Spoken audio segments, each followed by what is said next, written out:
Magandang hapon, narito po ang latest sa daigdig ng palakasan. Matapos nga po ang tumatagundong na 12-round unanimous decision win na itinala ni Manny Pacquiao kontra previously unbeaten rival na si Chris Algieri, todo hamon po ngayon ang Pinoy 8th Division World Champion sa isa pang undefeated fighter na si Floyd Mayweather Jr.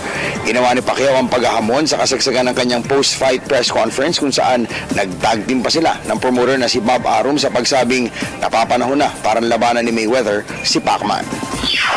For me, I want that fight happen. It depends, you know. I don't have,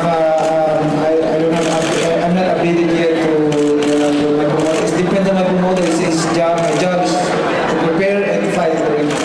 Speaking for Manny, for myself, we're tired. Every place we go, they ask us, when is it going to happen? When is that fight going to be made? I mean, you cannot believe the number of times I'm questioned about this by just people, waiters, anybody who want to know one question: when is the fight going to happen? I say enough is enough. Let's just make the fight happen. Let's get it done, and let's get it done. The next fight for each fighter, sometime in the first 6 months of next year. Puro papuri naman si Chris Algieri sa ipinamalas na performance ng kanyang karibal na si Manny Pacquiao. Sa sobrang tindi kasi ng ipinakitang pangis ni Pacquiao, halos walang kahirap-hirap na inanin nito ang 120-102, 120-102, 119-103 win. Dahil dito, pag-aaralan pa muna umano ni Algieri kung ano ang kanyang magiging susunod na hakbang.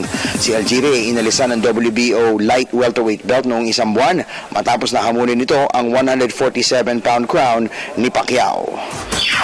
It was very impressive, and you know, he's a great fighter, and his experience really showed. And you know, it was difficult, like I said, to get much steam going as he kept readjusting. Samantalang labis namang natutuwa ang may bahay ni Pacquiao na si Jinky sa panunumbalik ng tika sa laro ni Pacquiao. Ayon kay Jinky, kaloob ng Diyos ang panunumbalik ng dating gutom sa boxing ni Pacman, patunay umano rito ay ang impresibong performance kontra Chris Algieri. Kasunod dito, sinabi ni Mrs. Pacquiao na maaaring lumaro na sa linggo sa PBA Ball Club na Kia Sorrento ang kanyang asawa. Para sa akin, maganda yung pinakita niya.